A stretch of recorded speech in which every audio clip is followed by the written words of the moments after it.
Hi, taking a brief time out from my Christmas dolls, I wanted to talk about Dick Van Dyke. He just recently turned 99 years old, and I thought, man, this man has been such a part of my life, my whole life, that I want to talk about it. I was going to take the doll out of the packaging, but there's no way to do it without ruining this. So, but stay for still pictures. For some reason I can take still pictures much better than with the video. So, but if I turn it just the right way, you can see it's a nice likeness of Dick Van Dyke from Mary Poppins in the carousel scene. Oh, well, that's probably my favorite scene.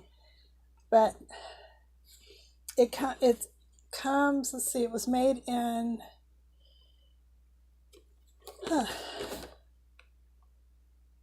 2007. Here's the back of the box. I have Mary Poppins too. And it's made to look like Bert. And he's just so special to me. So bear with me. Let me tell you a little bit about his life. So, he was born December 13th, 1925, in West Plains, Missouri.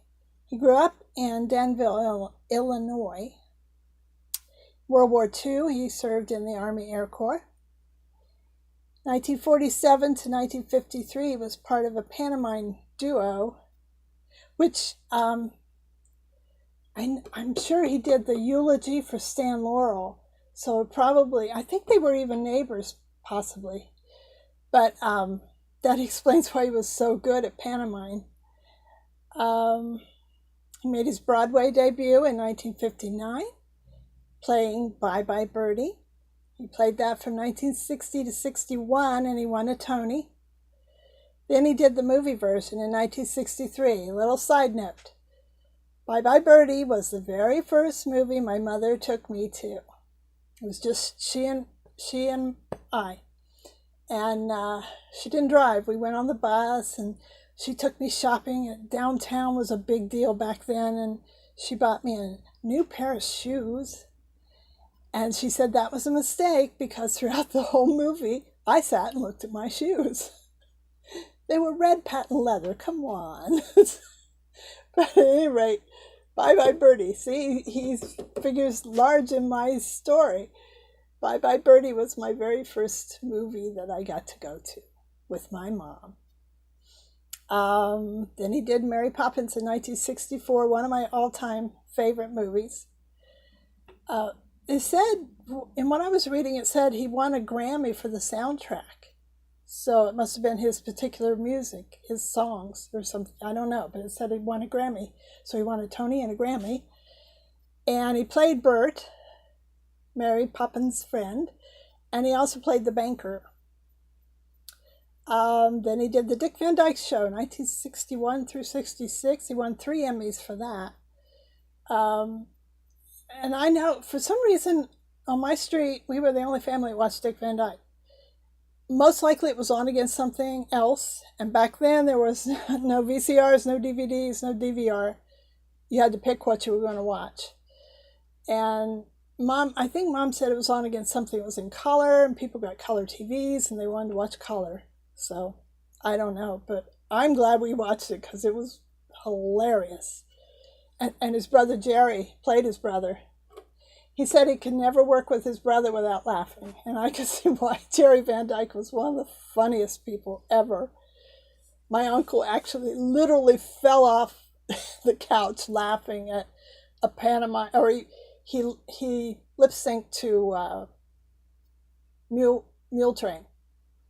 And I've seen it. It's hilarious. But that's Jerry. Back to Dick Van Dyke. Okay, let's see. The show.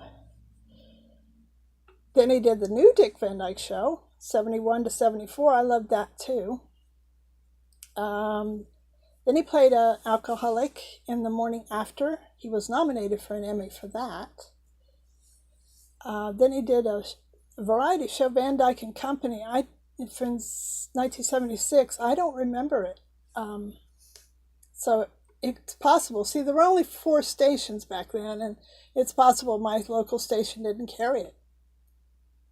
Because I almost always watch anything with Dick Van Dyke.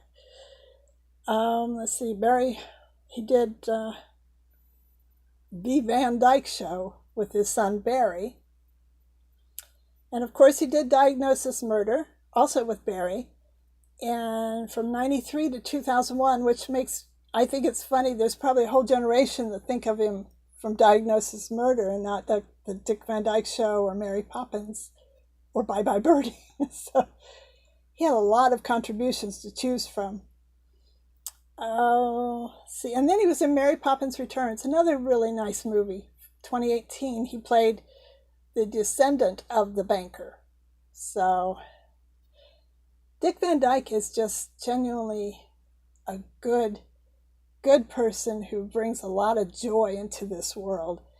And I didn't want another day to go by without me acknowledging that and how important he's been to my life. So, his quote. I have to give a quote. I wrote it down. Where is it? Oh. He said somebody asked him what he wanted on his gravestone, and he said, "Glad I could help."